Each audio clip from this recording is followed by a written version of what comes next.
It wants me to have control, so I think since you're the Okay. organizer. Let me just get in here and do Sorry. that. No, that's okay. Thank you. Alex, it says it is recording. Oh, it is recording. Oh, maybe I did do it. It's too early for me. Okay. Alrighty. All right, so there are a couple new dates and times. As you know, we did have to cancel this session in December, but it has been rescheduled for today, January 8th.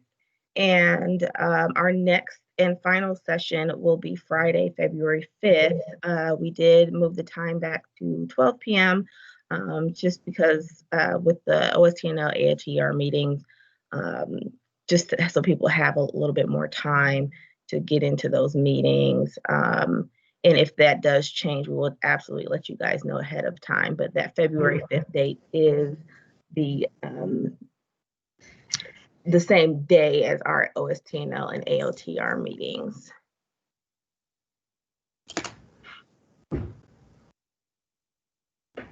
So just as a quick disclaimer, all of the information that we are giving is dependent on the assumption that your hospital's data was validated per your facility's validation process prior to TQIP submission. All the different presenters are from different levels, so the examples may appear different than in your actual report, level 3 versus level 1 and 2. Concepts overall will be the same, but the exact information may differ. And in this presentation in particular, we'll be applying the concepts that we've already discussed in steps 1 through 5. So it's assumed that you are familiar with the content discussed in those presentations, so we won't go into too much detail of how to access your report and how to get into those systems. But if you do need more step-by-step detail, the sessions are the second session is recorded. We do have the PowerPoints for both presentations up, and I believe they're actually up on the OSTNL website. Is that correct, Jenny? I will check. Okay, I think they are. I think but I need to double check. Okay. But if not, they will be. And this session, of course, is being recorded as well. So we will get that out. I did send out the YouTube link for the second session, and I will do the same thing for this session as well. All right, so let's go ahead and get into it. So you've got mail. Once you've gotten to the TQIP program, about twice a year or so, you'll get this lovely email from TQIP letting you know that your benchmark report is available in the TQIP data center. So now what? Especially if you're really new to TQIP and getting into the benchmark report, the process is extremely overwhelming. But don't get kind of lost in it and think you have to solve everything. Rome wasn't built in a day, and neither was the TQIP program. Take it bit by bit, piece by piece, learn it, and figure out 1 to 2 things that you can work on and processes that you can change and move forward from there. Then it's really daunting to really, when you first start getting into it, but over time, you'll start getting more and more acclimated. So just a quick reminder of how to download your report overall. This is from the first presentation with Carly, making sure that you get into the participant hub, going to the data center, and then going to library is where you can access your report. You'll be able to access a zip file that will have all of your resource documents as well as your report in it. So the first steps. It was mentioned at the TQIP conference in one of the sessions, and I think it's a really good idea that when you do get your TQIP report, designating time to review your report. Again, it can be very overwhelming. There's a lot of information, and a lot of it isn't familiar to many of us. So really immersing yourself and setting that time aside is really difficult now with everything going on in the hospital.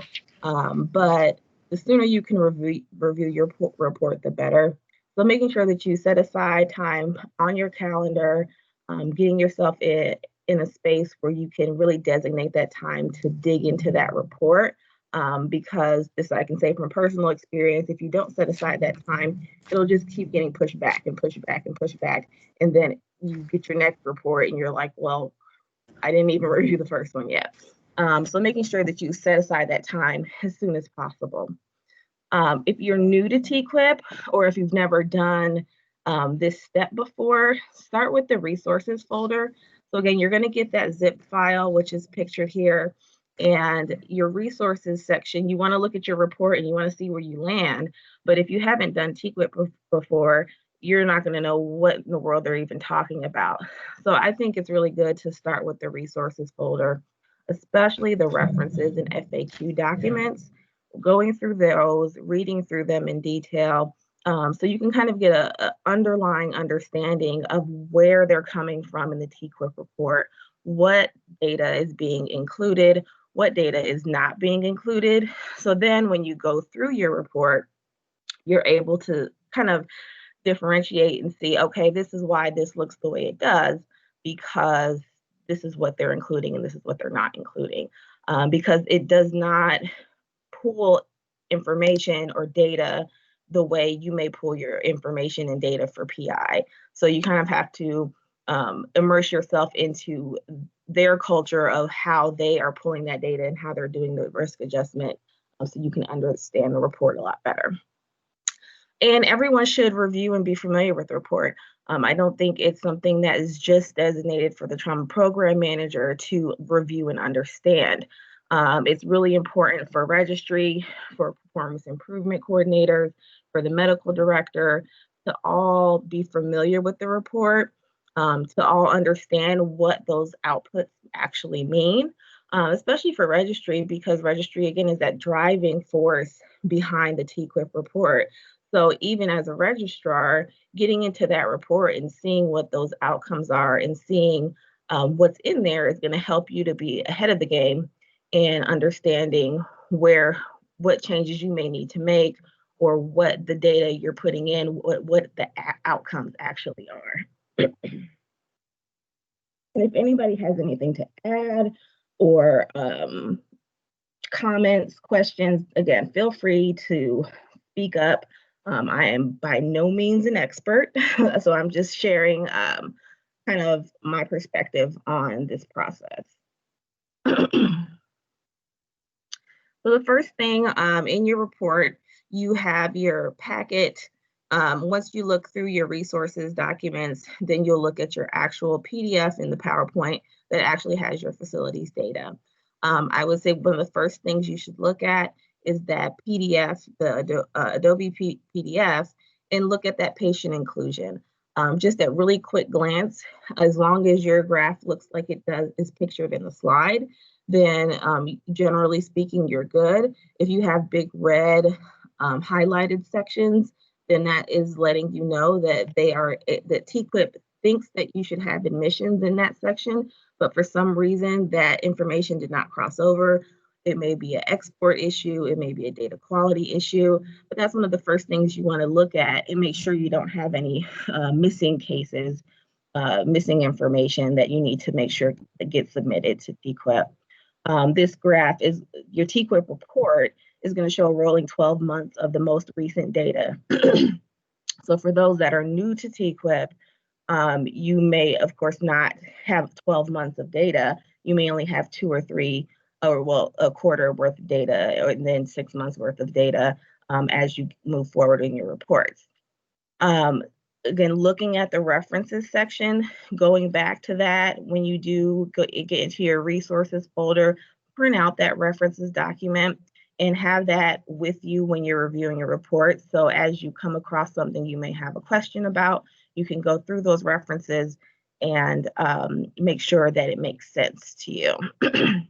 And then also on here, comparing your NTDB sample size to your TQIP sample size is going to be important.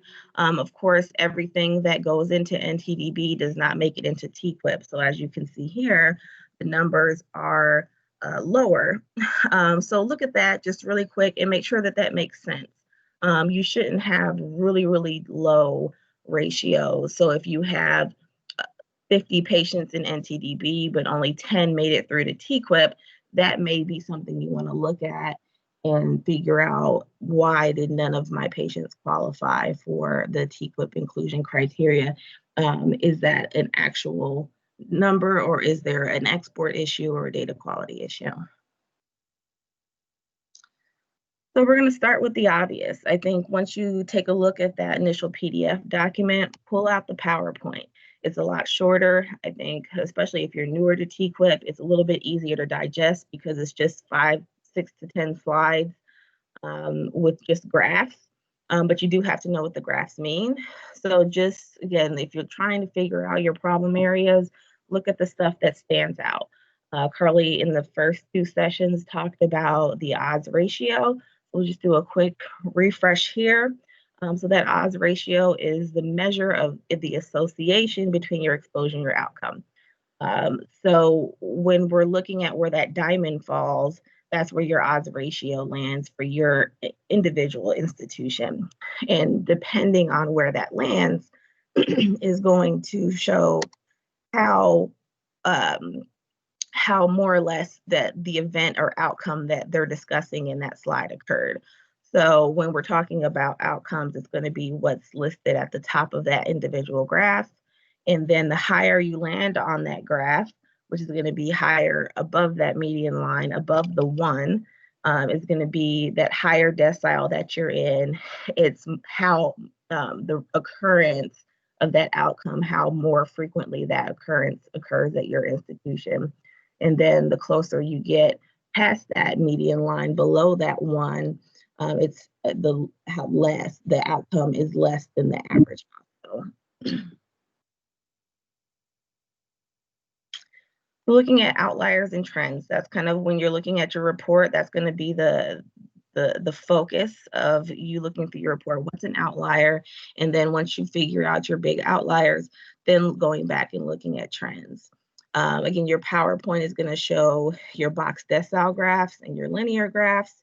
Look at the obvious things first. If you've got a red diamond, if you have a red shaded area on your data table, if your linear graph is showing upward movement, especially over that median, especially over that 1, then that's easy. You can pick those out and decide, okay, these are the areas that we need to focus on in my report. So this is just a picture of level 1 and 2 benchmark report. So again, we talked about the odds ratio. You can see that median line, the odds ratio of 1 is right in that median. The higher you get over 1, you're going into territory that you don't necessarily want to be in. That means that that outcome, whatever is, again, at that header. So that's your risk-adjusted major complications, including death on this slide. That means that is happening more frequently. The lower you get below that 1, that means it's happening less frequently. So of course we want to be below the 1. Anything that's above the 1, especially if it's red, you want to designate as doing the intervention and assessment right away. But even if it's just over the 1, you want to still look at that closely.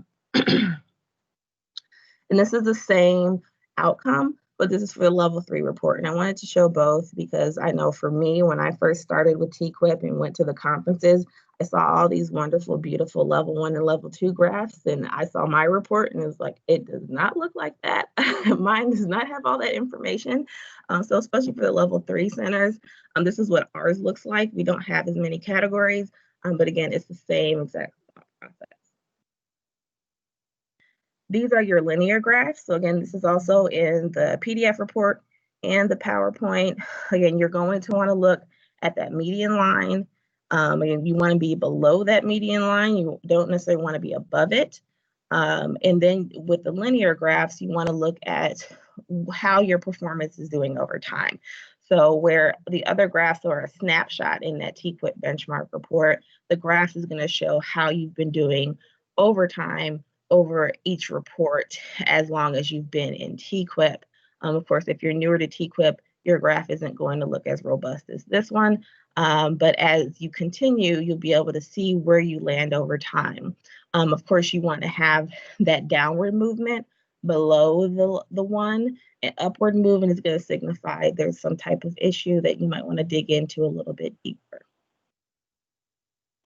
Again, this is the same outcome that is just for level 3s. Again, it's just a lot more simplified. They do not put as many cohorts in the level 3 report. But as you can see, compared to the previous graph on this one, there's upward movement. So where that one looks like they had an issue in their previous reports and they started working on it, and now it's trending down with the new report. Here we were somewhat steady, but we were lingering on around that median line. And now in this last report, we've gone up. So that's going to definitely signify something that you want to dig into a little bit more and figure out what's going on. So what if it isn't so obvious? The red diamonds, the red shaded areas, those are easy. You can look at your report and say, hey, okay, I know that has to be fixed. But what if your report doesn't have any red in it? What if you just have gray areas or all of your data tables just are white?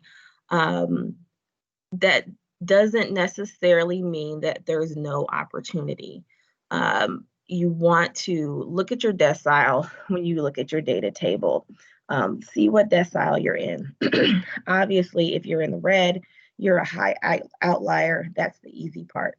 But if you're average, if you're in a lower decile, you still want to look at those areas and then go to where your observed and expected and TQIP average numbers are. Your observed, of course, is going to be your facility. So that is what happened at your facility. And then your expected is the expected numerical value from TQIP. And then there is the average. So whatever, this is what is expected, but this is also where the TQIP average is. And then that's going to calculate into your decile. So even if you have just no red on your report, you can take a look at, does my observed rate reflect the expected or the TQIP average? As you can see on here, the elderly cohort is gray. However, we're significantly higher than the TQIP average and the expected percent. So that's an area that I would want to dig in a little bit deeper, because even though we're not red on this report, if it goes unchecked, it may be in the red by the next report. So just keep that in mind, even if you have a good report. So look at the isolated hip fractures. We're in the first decile, but that's because we have no events in that isolated hip fracture cohort. That could mean that we're doing really, really good, or that also could be misleading that we're doing good, but maybe we're not capturing these hospital events in that population, and that's why it's coming out as 0. So just because you're in the clear on that doesn't necessarily mean you don't have an issue. So you want to dig in deep and make sure that it makes sense for what you're seeing in your institution. The cohort data, as you go towards the end of your PDF, after you get through the outcome data, you're going to start seeing these cohorts pop up, and you're going to have the different cohorts for your facility, and it's going to go through a bunch of different criteria. Again, even if you don't have any red on your report and your outcomes look good, this may be an area that you want to look at to make sure there's not any opportunities in any of these graphs. The first thing I ask myself is, does this make sense for my institution? So, of course, at a level 3 hospital, I'm not admitting any pediatrics, and I don't admit severe TBIs. I don't have neurosurgery. So the fact that there is not applicable on my report, that makes sense, because we're not keeping those patients here. But if I'm at a level 1 center and it says not applicable, that probably doesn't make sense. So I need to figure out why those NAs are there and digging deeper and figuring out what's missing and why aren't these patients crossing over. You can also see at the top on the all patients, the top line, of course, is going to be all the hospitals that are in that benchmark report. Then below that is where your hospital lands. So again, looking at where your hospital compares to all hospitals. As you can see, for us, we have a pretty sick population. Our COPD, diabetes, anticoagulant therapy are all higher than most of our hospitals.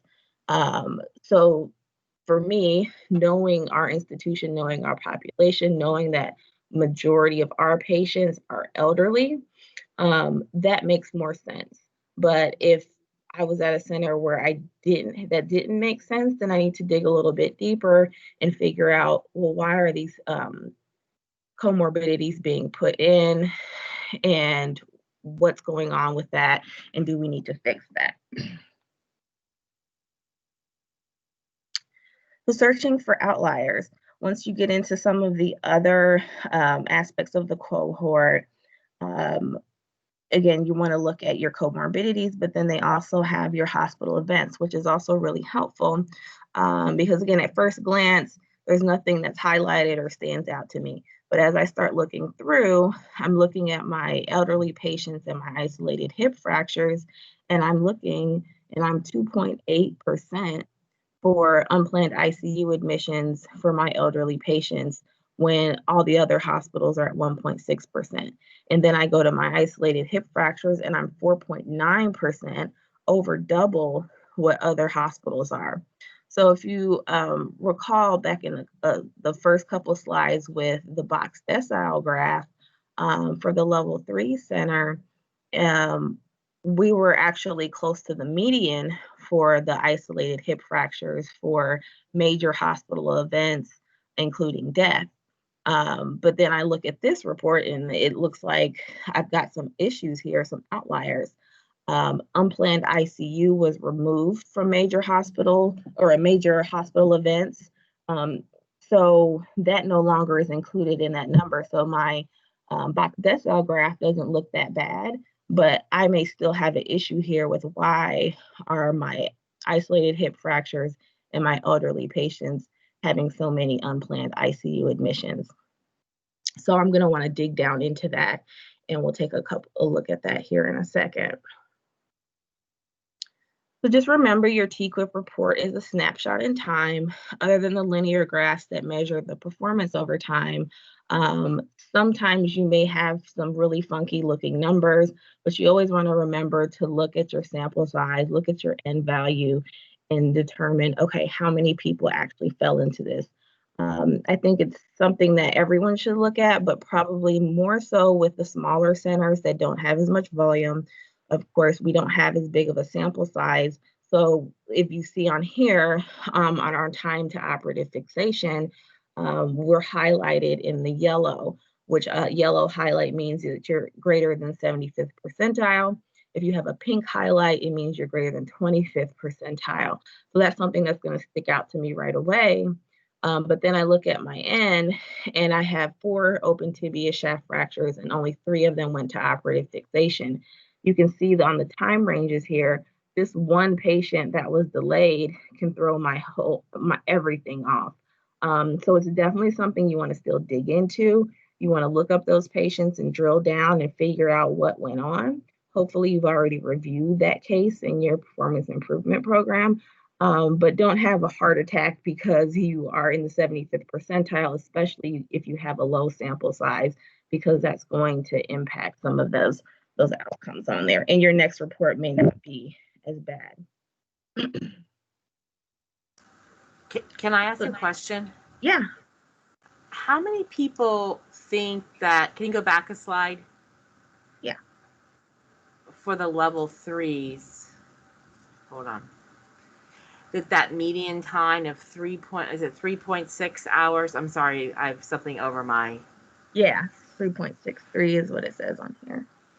Do your patients really make it to the OR in 3.6 hours? For me, don't. And I think, so on our range, we had about 4 to 5 hours was our first 2 patients. And then I don't remember exactly what happened with that third patient. I think they had other things going on and that delayed their OR. But yeah. I have had that question too with some of these. It just seems like, wow, how are these people getting doing the things that they're doing? Who's doing this? Even at the level 1, who's making it in 3? Okay, I was just wondering if anybody thinks. And I don't know if anyone else if anyone has good times Or is it kind of a common thing that you guys have seen on your report where this is showing up as a delay? So this is Melody. I just was comparing that in our time, in our, exact same chart, the median for all hospitals is 6.55 hours for time to irrigation and debridement. And time to operative fixation is 6.9 hours. That's interesting. I've often wondered if people are documenting this as even if it's getting a washout in the ED, which I didn't think that counted for that. Like, to me, this is operative, right? So I was told at our last review, we specifically asked about the washout, and our surveyor at that review said that an ED washout counts. But that wouldn't count for, of course, the actual fixation. So your times would essentially be different. But for us, it's impossible almost to capture that in documentation, even if it does happen. But he said that it would count, but I haven't gotten any other confirmation outside of that unless someone else knows. Hi, this is Carly. I haven't confirmation, but I know this has came up in a couple of the webinars and things, and I was under the assumption that ED washout did not count. Same. Yeah. Yeah, Carly, this is Jenny Lemick. I heard the same thing. Yeah. That it does not count. Okay. That's good to know, because I think, of course, when you have different surveyors, it's just sometimes dependent on what they feel in the moment. So I would definitely go with the TQIP clarification that it doesn't, which we haven't been using it because we couldn't capture it anyway. But I know personally, since my medical director heard that, he has pushed for it, but I guess fortunately in this case, we haven't been able to capture it. So that saved us, because if it's not truly counting, then we were dealing with wrong information. But that's interesting though, that your median would be 6 hours, and then at the level 3s it's lower. That would be interesting to see how people are capturing it at other centers, and why it's so quick, because that is less than 2 hours. 3 hours is pretty fast, especially at a level 3 where you theoretically don't have as many resources. It'd be interesting to know if people are really having an available, like an open OR for those. Yeah. I mean, for me, those are add-ons at the end of the day usually. Alex, I have a question for you.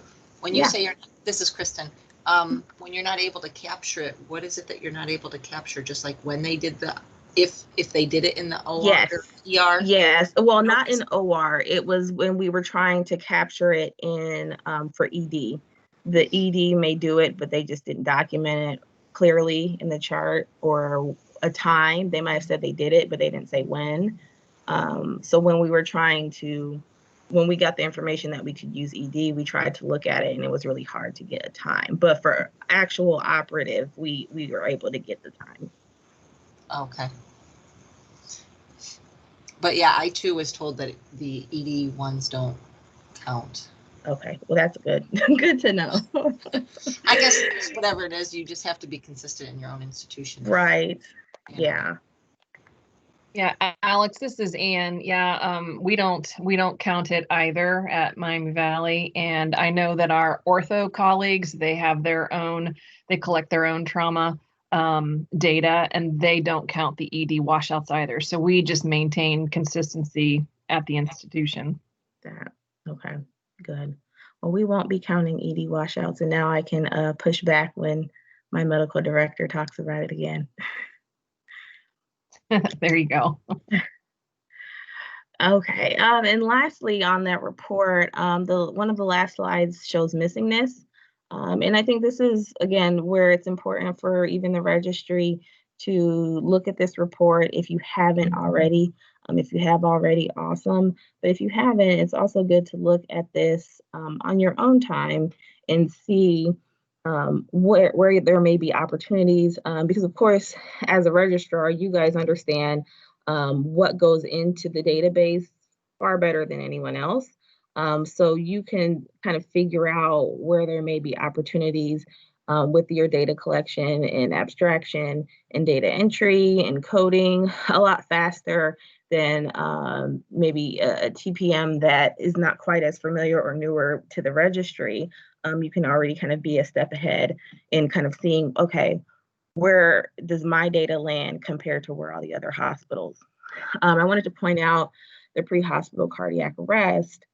For us, we have a lot of missingness there, and some of that is attributed to we had on the email that gets sent out with the benchmark reports that they've been trying to hone in on some of the areas where centers have opportunity with missingness or missing information.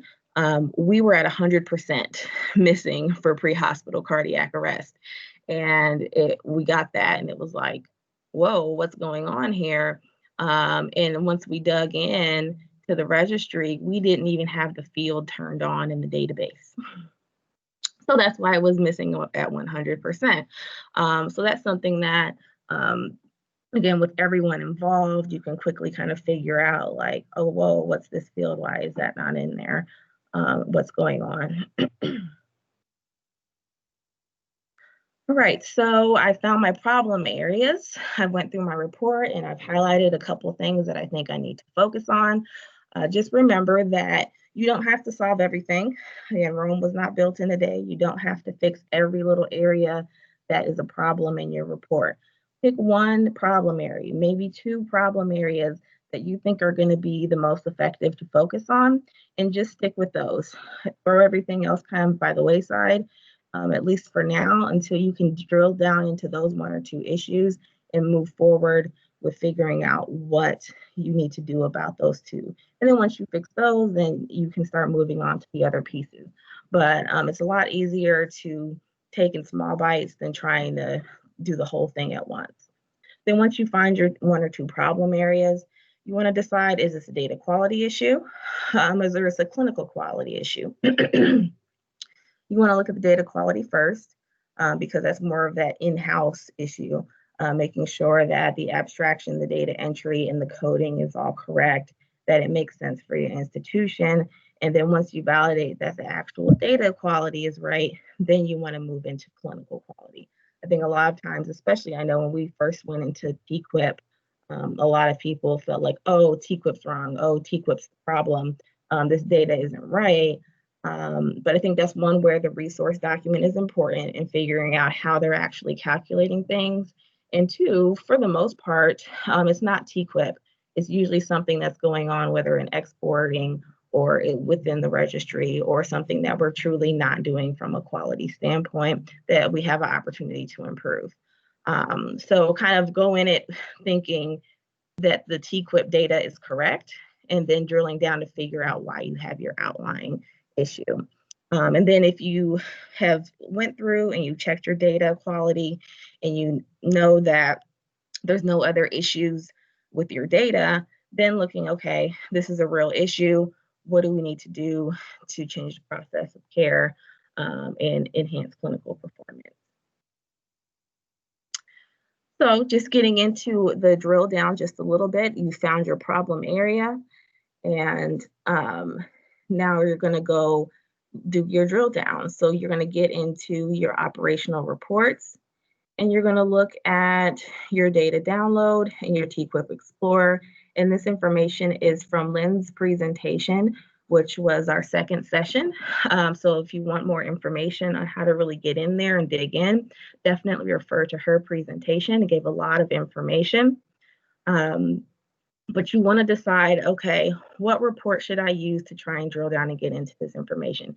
You may want to use both. So I took my 5 unplanned ICU admissions in my isolated hip fracture cohort. I first went into the data download report, and I went through, used my my filters on the left-hand side. I checked my cohort for isolated hip fractures, and then I clicked my hospital events and went into unplanned admissions. And so I have the list of all of my unplanned admissions and then you can go from there and play around and drill down and see different similarities and differences. From there, I will go to my registry, and it's going to show your registry ID number. You can get into your registry and then start evaluating what else is going on with this patient. And is this a valid, again, data issue, data entry issue? Was this truly an unplanned ICU admission? And if it was, then is there any similarities between all of these patients? The other place you can look, which I think for your outcomes and your outcome measures and your time to events, this is the best place to really start, is your TQP Explorer. So this is going to automatically pop up with your events and your mortalities. And then all you have to do is click on the cohorts. So if you see to the right, I went and clicked on my isolated hip fractures and highlighted that. And then it showed the graph of all of my isolated hip fractures. And then it has incidents without the event and incidents with the event. I clicked on it. It's not showing up on the PowerPoint, but this actually is like a bar graph. It's just really, really light. Oh yeah, you can kind of see it. And I clicked on the incidents with event, and then right there it shows off all the patients. It's only showing 4 because there's 1 in a different age group. And it's going to give me all the information. And this is a really good place to start seeing if there's any trends or similarities, because you can scroll to the right on this and it's going to show your probability. It's going to show all of the information that TQIP uses to risk adjust. It's going to show that, so you can just quickly scroll over and see if there's anything that stands out to you that you need to dig into deeper. You can change this again on the left where it has view details by. That right here changes the graph on the right. So if you want to, this is showing the graph by age, but you could change this to show it by different categories, and that may help you kind of pinpoint maybe some commonalities or things that you might need to look into deeper and work on from there. So doing a quick practice, if you guys have your report and if you already have an outlier that you want to look at, I want everybody to take just a couple minutes to go into your TQIP Explorer and your data downloads and just kind of make sure you can find these things. So look at your report, pull out one thing that looks a little off. Again, it could be a red, something that's highlighted in red, or something that maybe your observed percent is higher than expected. And if you don't have your report right in front of you and you want to just pull this one, you can go in and pull your elderly cohort for your risk adjusted major hospital events, including death, and practice with that.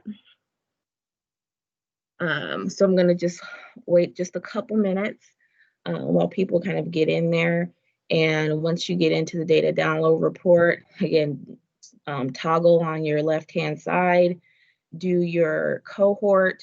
If you're using the example I have, go to elderly, and then look up your or filter your outcome.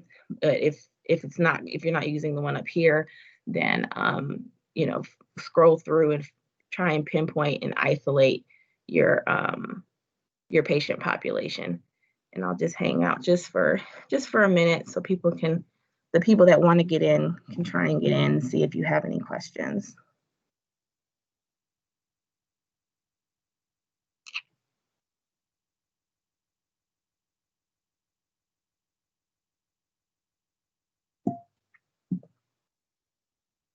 And if anybody has any other questions right now, feel free.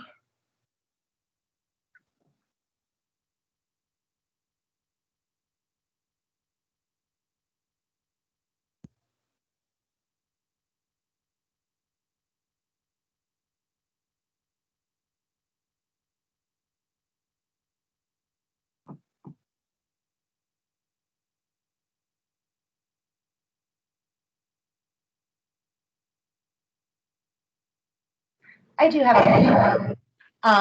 When everyone's getting into their data download reports, does it seem like it takes a long time for everything to upload? Yes. When I was getting into it, it seems like it's taking longer than it was a few months ago. I got into it this week and I had to just leave it and go do other things and come back and it was up. It took, I would say, at least 3 to 4 minutes. Okay. And I'm not sure if that's a server thing because it didn't used to take that long. Hey, Alex, this is Vic. Yeah. You know, when I pulled up the report this morning, I did see a big note on there. It said something about please be some notification.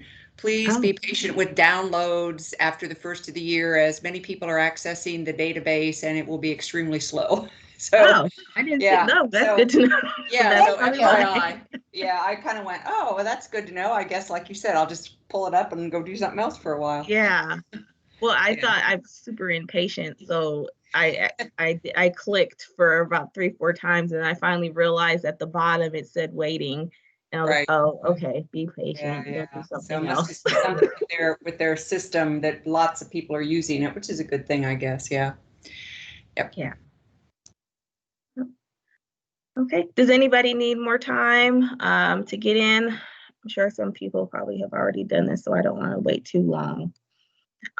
So again, getting in there, looking around, just kind of browse, especially if you haven't done it before. Just pick any cohort or pick any subject and just try and play with it. Because the more you play with it, the more you'll learn to love it. Again, it's really intimidating once you first get in there. But the more you play with it, again, the more familiar you'll become. Then the next step I want everyone to do is kind of switch gears and go back to the main home screen and look up that same cohort. Now, if you don't have, if you're not doing an outcome or a hospital event or a time to event, this one won't be as useful. But if you are doing a hospital event, go to your TQP Explorer and now try and look at that, again, that same cohort, the elderly population with major hospital events, including death, and look and see where that shows up. And then you can kind of play around showing between the different cohorts, or again, changing your details and viewing this by age, by ISS, and there's a couple other things that you can change that by. I would say, especially with this report, but even with the other one, if you're doing your investigation on that specific patient population, right click and export that data into Excel spreadsheet. Then that way, as you want to add stuff while you get into your Epic chart and do your medical record review, or you get into your registry and you look at your PI that you've done on that patient, you already have kind of a template started, and then you can just add columns to each patient and add the information from your other investigations.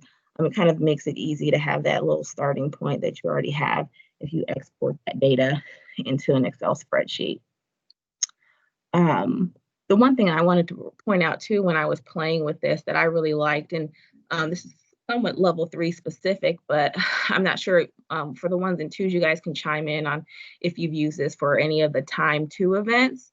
But for the transfers out for the level 3s, I thought this was very useful to play around and change the different views because it actually breaks it down by age, ISS, and actually the expected time frames for each category.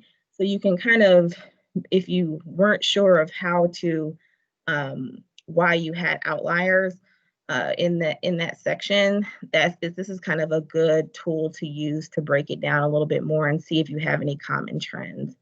So I don't know if anyone else has looked at that for the time 2 events, but you would flip that in the left-hand side, and there's in the drop down, it has your time 2, and it would show a different category.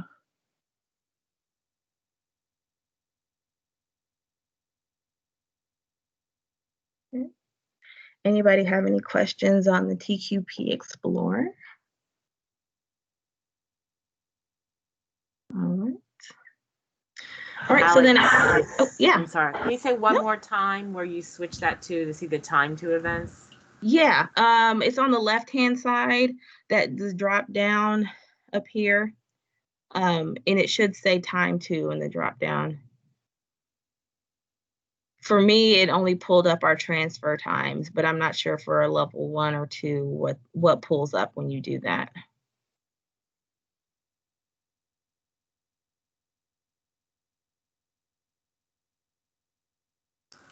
Thank you, I got it. Yep, okay, awesome.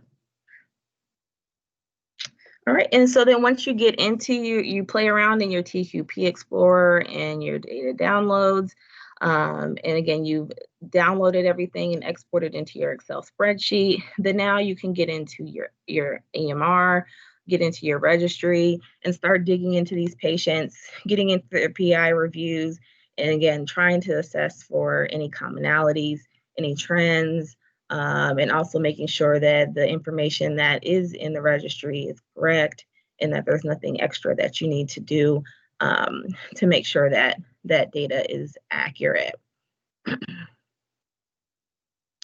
Registry reports, just a quick touch on this, and I think we want to do something special. I know Joyce has some really good information about building registry reports in relation to TQIP, and I think we are going to put something together specific to that and building with cohorts so people have more information on this moving forward. But I would suggest starting to build registry reports based on that TQIP inclusion and cohort criteria. That way, you're not having to wait for a TQIP report to see where you're at and where you're doing, especially you have that one issue that you were focused on. We're looking at major complications and isolated hip fractures, and I implemented a guideline, and now I want to see, where we're at, what we're doing. If I have a report in the registry that has the same inclusion criteria as the cohorts in TQIP, it may not be a perfect system, but you're going to have a good idea of what patients are going to be reported to TQIP, and you'll already know what your report looks like. You may need to have a mixture of crosstab and detailed reports. So really sitting down with your team collectively, I think, is really important, and figuring out, okay, what do we want in this report? And I know for myself, with our registry team, like, we sometimes speak different languages. So it's really important. I know Deb yells at me all the time. She wants to know exactly what I want, not the whole big picture. She wants to know very specific detail. So making sure that we're all on the same page and speaking the same language is important, so everyone understands exactly what we're wanting in this report. So I think that's also why it's really important for registry to kind of have a general understanding of that TQIP report, so you guys can already start brainstorming, thinking, okay, maybe I'll put this report together and this will show, how we're doing moving forward. Again, starting with those problem areas, you don't have to build a report for everything, but maybe just pick that one area you're working on, build a report, and then tracking your progress. I don't know if anyone has anything really to add on that, because that's, especially from registry, if anyone's already done that and how that has worked for them. All right, so lastly, again, once you've gotten into everything and you have drilled down, you've done your investigations, and you've discovered that you do have an issue that you need to fix, make sure that you spread that information far and wide. You can't fix something if no one knows that it's a problem. So making sure you have multidisciplinary involvement, getting as many people on board as possible, making sure that the medical directors are aware, that your department, your clinical staff, and your medical staff are aware of what you're working on, so they can have that buy-in and they can help you change that outcome. You may need to create or update your clinical practice guidelines, providing education, whether it's to the trauma program or the clinical staff, on your NTDB definitions and standards, especially if you're finding that it may be a data collection or data quality issue, or it's the fact that your clinical staff or medical staff aren't documenting enough for the registry team to be able to pull the information they need in order to accurately put your information in. And then always looking at, you may have to look at your registry software, working with your registry team to make sure that the mapping is correct, and then looking at active and inactive fields and making sure everything is on board. So more to come in session 8. Our last session, we will get into special projects and PI projects and digging a little bit more deeply into that. So any questions? Jenny put in the chat on our OSTNL website. Just remember the password is OSTNL, again, in lowercase. Any other questions?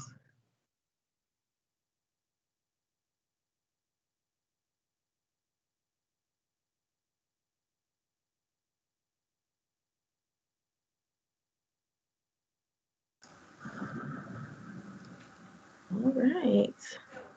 Well, if that is it, then definitely if you guys have questions, you can email me, email anyone on our team.